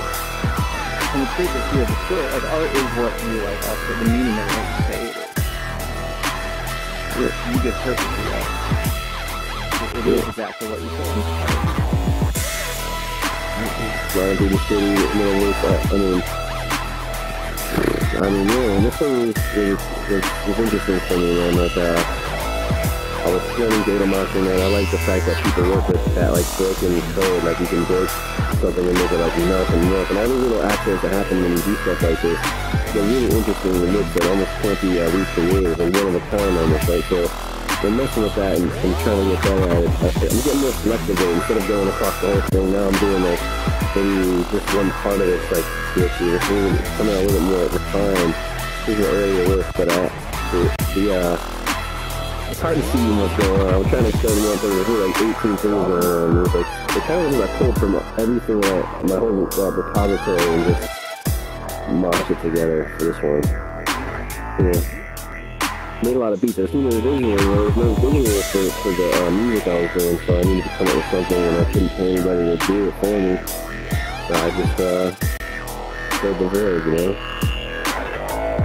And then you put it together well. Thanks, man. I mean, the guy is gonna. I can't wait to see what people bring to the table. I always think Mark's like, alright, you know, it's like anywhere, it's like, you know, in town, and like, some of us don't like their own work. Yeah, you know, it's just, I'm always doubting it. I'm trying to get better at that, with self-doubt, because, I mean, you just need new confidence, you need to stand behind it, you know, but, you know, there's always someone there to tell you how much it sucks, you know? You just can't lean after that. Or the interface. Yeah. I know. Some of the people and artists are critical of this part of the process. And it's never done. You never want it to be done. And you doing it daily is actually pushing it this way. Like putting out something that you're putting out and not trying to keep thinking about it.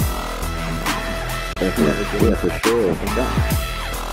Yeah, that's the hack for it right there. If you're stuck, just do it, and then you know, just once you get over yourself, hey guys, and you know, movie coming out, and I actually went back to this is something else. This is someone who used my beats on their. This is someone who used my beats on their video, but I don't know when or where. But yeah, this isn't me. I think they just used my beat. But had 18.5 million hits so far. On YouTube. Yeah, he's I know this guy, his name's Sean. He does these cosplay stuff. Sean Ward, and he's been using my beats in his videos for a long time. It's funny because like my beats are actually, overall, there's a lot of my music out there, and it's, in his case, there's like hundreds of millions of hits on it, and then I have a couple other rappers that have my stuff with millions of hits on it. I can even stole my beats with millions of hits on it, but all my videos have like 20 views. It's like, what? So, I mean, my stuff is out there, but ironically, it's just not on my channel. But I love this dude, Sean, man. He's mad cool. He's actually a cartoon, or he's a cartoonist. He's been drawing for a really long time. and he does these meetups, man. He gets all these people involved, and he's really cool. He does comedy too. There's my beat. Yeah.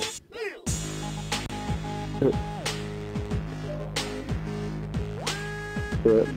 This is old too. This is pretty old, but yeah, it's. I mean, this is when I was putting up beats every day. It's actually kind of funny. When I was making beats every day, just like I was doing art, I was posting them every day like crazy.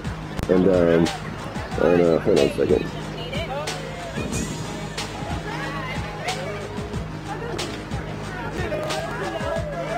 Sorry, I'm trying to control the dog.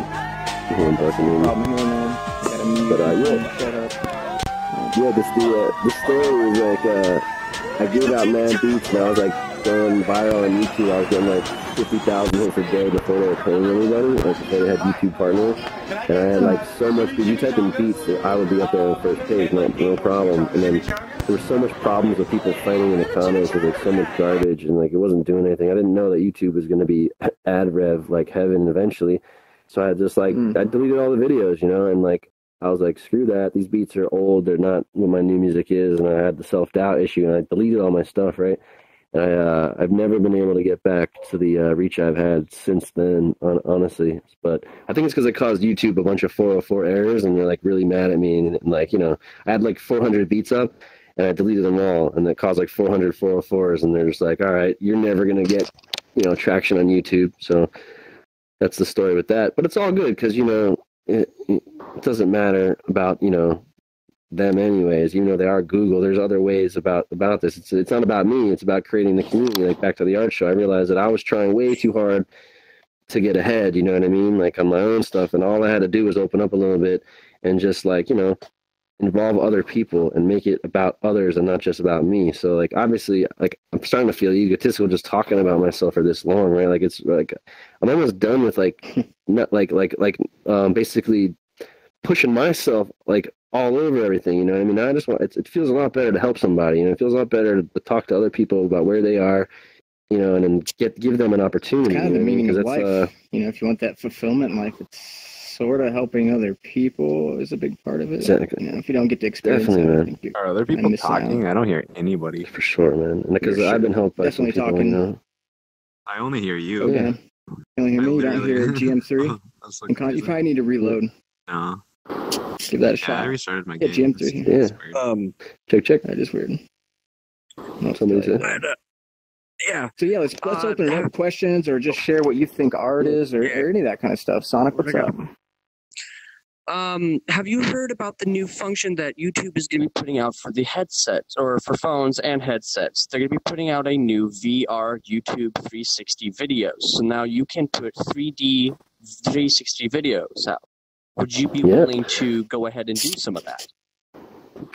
Of course, man. Yeah, the whole 3D thing is like amazing as far as their new and the streaming 360 is going to be good too, right? I tested it and it actually worked. So I got like hundreds of these videos, right? And you can use what is it? OBS, Open Broadcast. You can actually stream the resolution you need right in there and check it, and it works, man. And it was running a little bit slow because it was a little compressed, you know, because they compressed the live stream a little bit. But man, if you get your bit rates right, you know about how to give it the highest bit rate possible. I think streaming 360 is going to be like a new thing because people are going to be walking around. They have 360 cameras on their heads. They're going to be streaming events, right?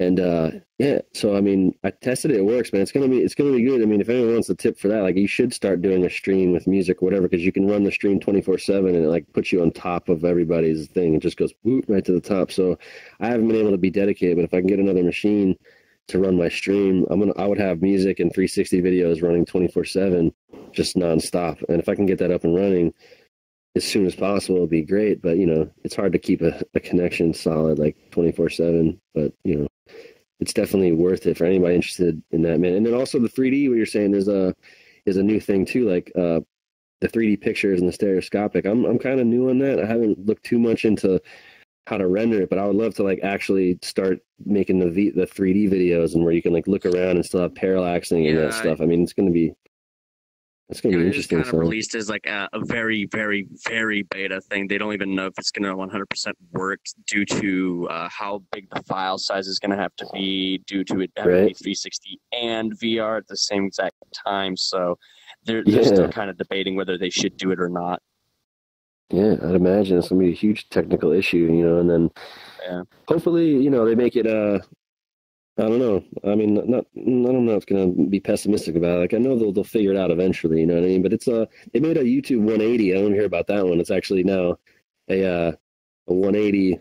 Like, they got rid of the whole 360. They're like, most people just actually look forward, and they don't even look left and right on their cell phones. They just look forward. So they got YouTube 180 now, and they're thinking that that's going to make it a little faster and easier because no one's looking that way anyway. So just give them the half of the sphere. But what's next? YouTube 90? YouTube 45? YouTube 15? You never know, man. It's just, but yeah, I think they got to cover all aspects, right? I guess. I was a little curious. Your 3D, your like VR videos that you put up on like Facebook and YouTube, the 360s. What do you use to create those? Okay, so to make those, I take a sphere and I put 100% reflective texture on it, right, or material. And the way it works is baking. You basically you're gonna bake the texture. If you're familiar with baking, you just bake it. So you just bake the texture. You just basically take a 360 mirror, bake the texture, kind of like a reflection probe in a way. You just bake it, and then you got yourself. I got a little espresso rig in C40 that'll pump out an animated bake. So it'll take the sphere and do each frame. So it'll take. I'll have like 600 frames of an animation. I'll do all the animation, put the sphere in the middle, bake the animation from the reflection of the sphere. Because at the time there was no panoramic cameras in the program I was using, so I couldn't even take a render.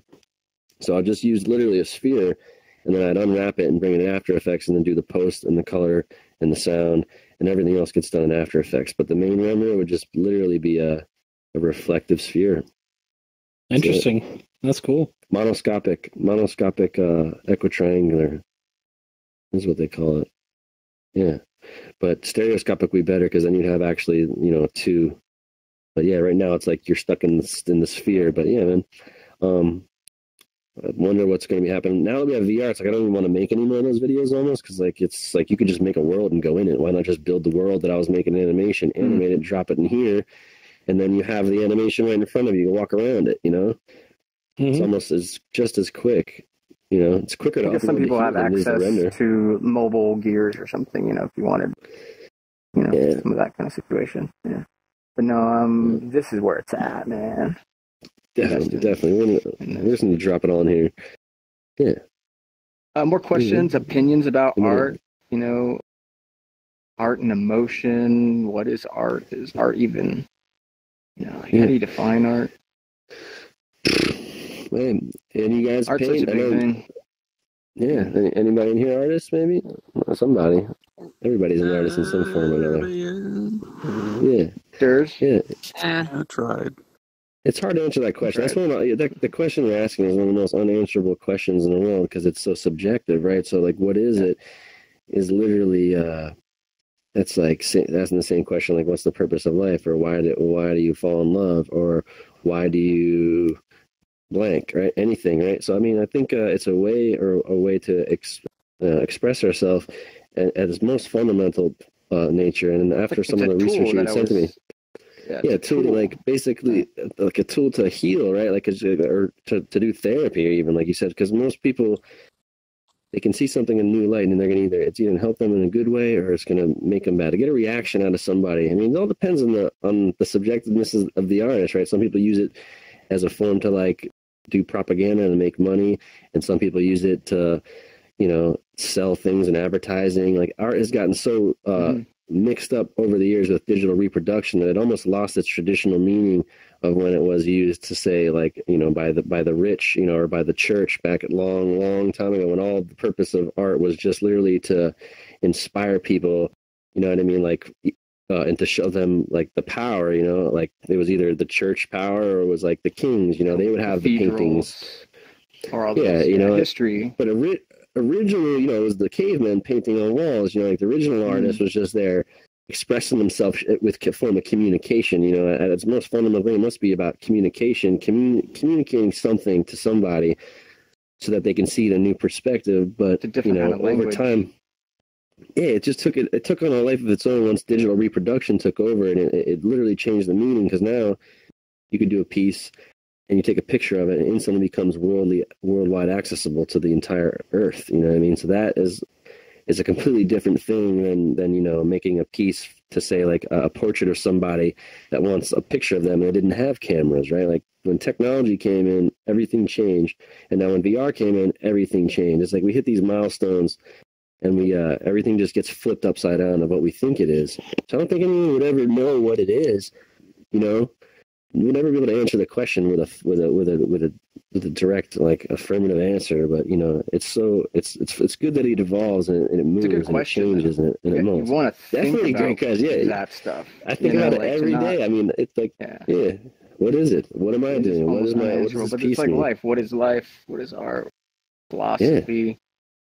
Yeah, it helps us. I know it helps us. What else we got? So the art exhibit is Monday. Art exhibit Monday on the 3rd, 8:30 p.m. We're gonna get together, have some wine and cheese, you know, and it's gonna be great, man.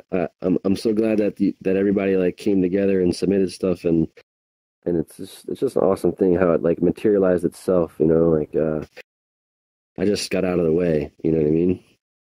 To be honest with you, if I got in the way, then it wouldn't happen. It was just usually there's always a hitch, you know. There's always a hitch in some development cycle. You'll have an idea, it's a great idea, and then somebody will come on and be like, no, you can't do that because you don't have this, you don't have this, you don't have that. Try it next time, you know. Wait for the new version or whatever. Like I could have waited for another version or whatever, or waited till everything was optimal and all the conditions were right.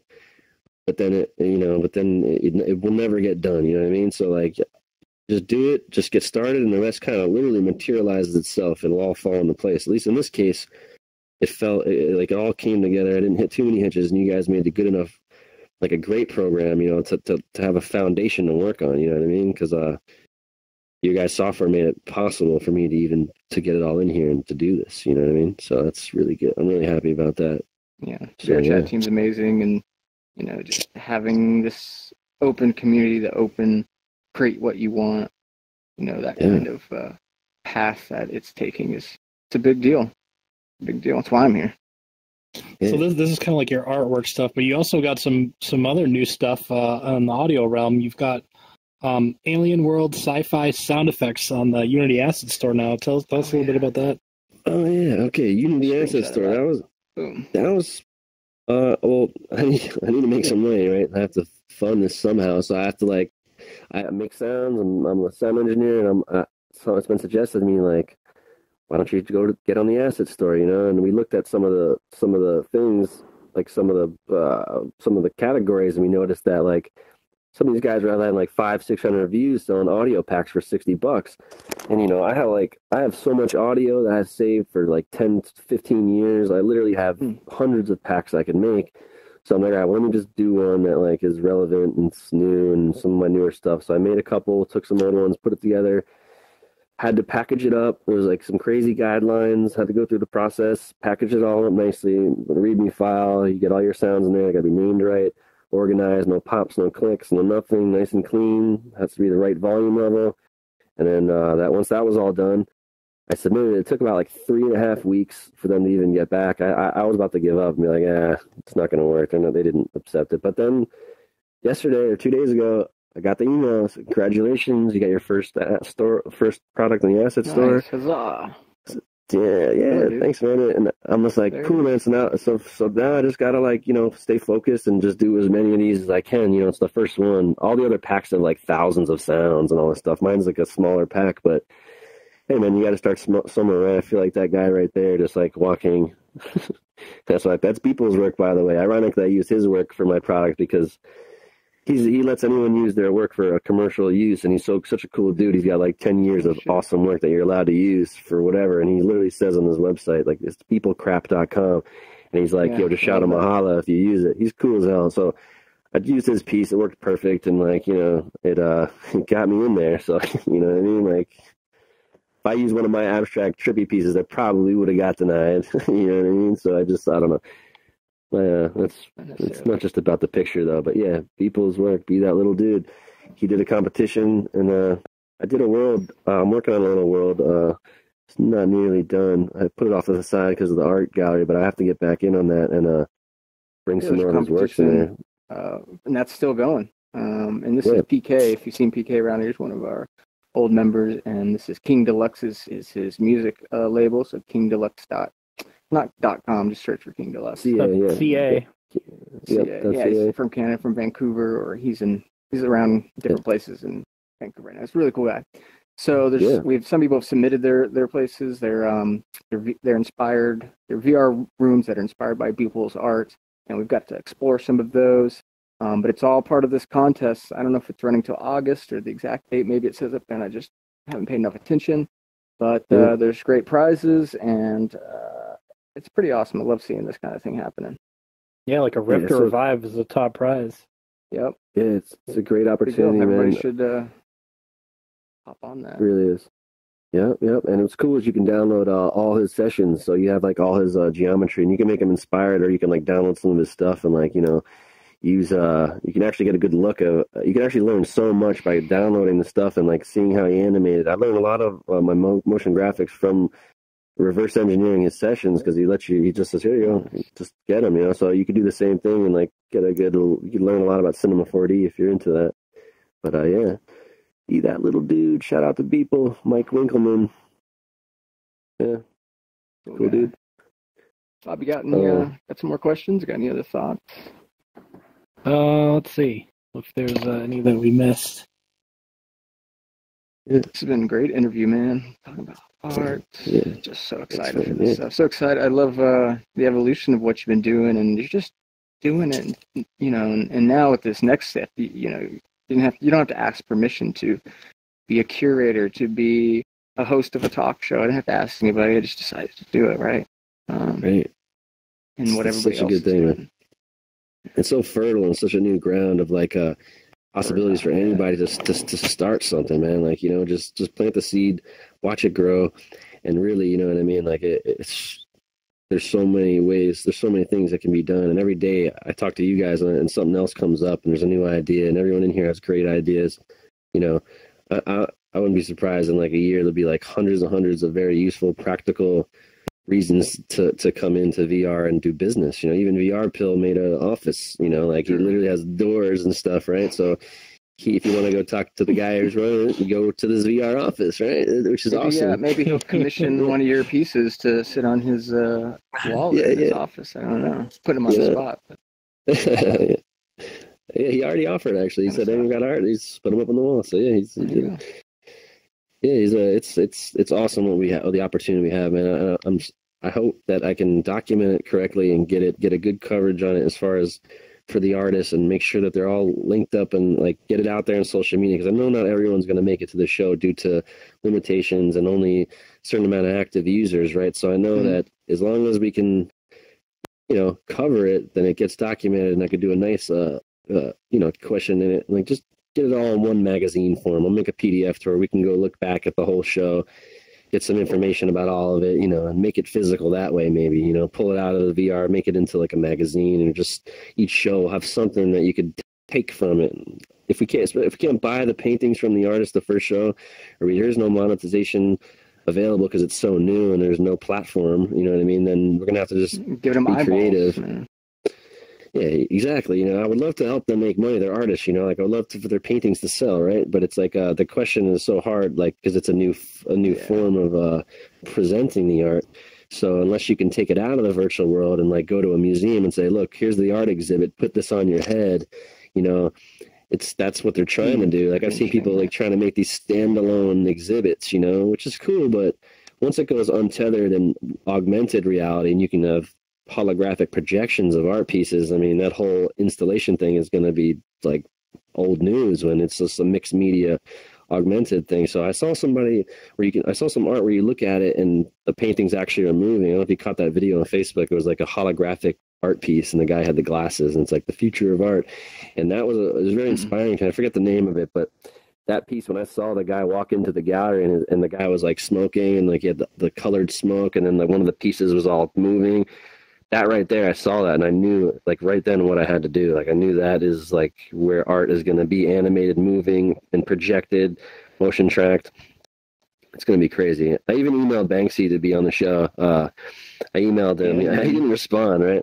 But I emailed him. I offered him. I posed the question to him, and I was like, "Hey, so when all the streets become holographic and digital, are you still going to be tagging up the streets with digital pieces, or what are you going to do?" Like I posed the question to him, so I know he got the message, and hopefully, he gets inspired. And we see some new works, like some crazy like holographic Banksy piece. I wish he would have got involved with the first show, but not to say he might not come back for one of the other shows. I don't know. That would just like blow it through the roof. Oh, that would be killer. That'd be wild, right? I tried. Support that? I don't know.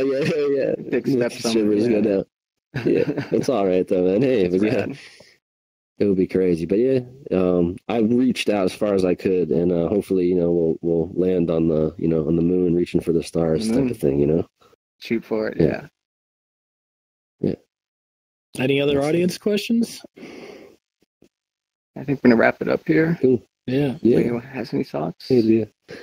Leah, hello. Yeah. I do appreciate you guys coming through, man. Yeah. Woo. What's your day job? What's up, Elbow? What's your My day job? Mm-hmm. My day job is basically right now I don't have a job, to be honest with you. I do freelance stuff, so I usually get somebody who needs a website fixed or they need it's so random. I'm like a jack of all trades. People hit me up randomly for stuff and I just do it, and I'm kind of just getting by, man. I mean, but I'm being told from some people like, you got to start like just digitally monetizing this. But I don't have a job currently, man. I just do freelance work, and I put all my time into this, and I know something is going to come out of it. It's just so hard for me to go back to the normal working for somebody else, because I've helped a lot of people go from like one to like super successful, and then they just can me. I've always been a part of these hierarchies where like I'll do all the work, the infrastructure, the CMS, content management, the algorithm of the damn business, the whole thing, and then once the money's there, we don't need you anymore. Website's working fine, oh, everything's great, why are we paying you? So it's like I've gotten sick of like working for people, I guess, and I want to work for myself now. I mean, so I'm kind of just taking the hit of being kind of poor for a little bit to do it. But I the little money I had, I bought my gear. So I got my gear. I got everything I need to make what I got to do. But I got to find a way to sustain it. So it is an issue I'm working on. But yeah, I know someone will come for me. And ironically, someone offered me to come out to Colorado to maybe do something out there. So I might take that opportunity to go live with my friend, and he's a supervisor at in the cannabis industry, and I might go work there in the medical industry. So that's the truth. I might go up to Colorado and, I might go do that. Wild. That's where I fit in. But yeah, man, I mean, I would love to. For artist, I'd say. All right. Yeah, the art and Especially your kind of art. Mind blowing. I think it's about perfect. For sure. Yeah. For sure. Do it, man. Just do it. Get out of South Florida. It sucks here. It's too hot. Fuck. You know what I mean? Everyone's retiring. Especially in the summer. Like, Can I go with you? Yeah. Yeah, you're more than welcome to come, Gunther. You're more than welcome. I'm sure. I got a wife and bills and crap, so I wish. Yeah, stay with the wifey. Yep. Oh, yeah. Never gonna. Anyways. Yeah. That's it, I think. So where can people find your awesome artwork? All right. Right now, you can just check me out on Facebook. It's facebook.com/Godfrey Meyer Producer. Or you can do a search on Twitter for GM3 Beats, YouTube even, GM3 Beats. Go by GM3, type in GM3 Music, you'll find me somewhere. I have some stuff on SoundCloud, but actually I have a bunch of music on iTunes and stuff. I don't really talk about that much, but I have like 50 songs up there.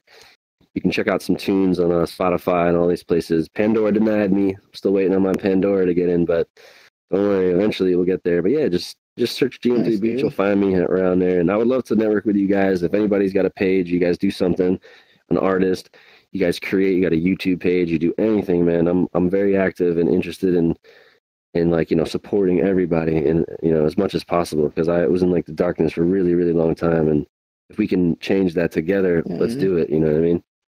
Much love, brother. Yeah, much love. Bob, you do Left Hand VR podcast. What's been going on? You were playing Bridge Crew with the crew, and that's all we've been doing lately is playing Bridge Crew. We'll come up with an episode eventually, but we've been playing a lot of Bridge Crew. Maybe we should. We did a couple YouTube videos, but they haven't been they've been private, so we've just been giving the links out to I think you should publish it. It's cool. It's fun. Your fans will love it. That'll be maybe we could have Patreon people can get links or something like that. We'll have to talk about that. But you can follow us at LHVR Podcast. We'll eventually come out with new episodes. And then you can find me on Monday at 8:30 at the show. That's right. Cool. Monday, 8:30 Eastern.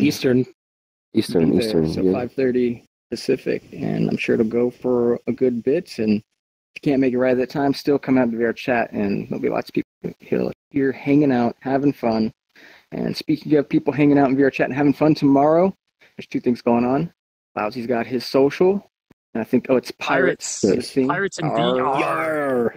Yes. Nice. VR. So I love that that Tim Curry movie that escaped me in the 90s. That was a pirate movie that you posted. That's a good Tim Curry movie. Yeah, I got to check that out for sure. It looks really good, like a Madman movie night almost thing. But yeah. Where is he? And then Romano, he hosts with other folks the Endgame show. That's right after the social. So social starts at 9 p.m. Eastern. Endgame starts at 10 p.m. Eastern. Lots of fun. Come check that out. Nice. And then Friday's a lot more fun going on for this week. We got McMuse's final performance, Pug. McMuse is he's a rock star around here, and also is Owlboy when it comes to building his room. His Pug there, his bar for us here, and we spend a lot of time enjoying that. He's got some cool stuff planned for that. And 5-6 is just the new. Not the new, but it's what's up. If you don't know what it is, come to VRChat and we'll teach you about the new meme. There's other things going on too. There's another What's in the Box. So Naticus over there's got that going. That's going to be great. Nice. And then we've got karaoke. I'll be hosting and running that again. I had a great time. The few times I've ran it here. So a couple weeks ago I ran that and I just love it, man. People are having fun. Everybody's an amazing singer, so I just get to be delighted with all these people's beautiful voices and wonderful songs that they choose. It's fantastic. Come out and have fun with us. All right. I think that's it. I'm going to hit this outro music, and I'll see you guys next week. It's been fun. Thanks, guys. Thank you so much, everybody. Yeah, man.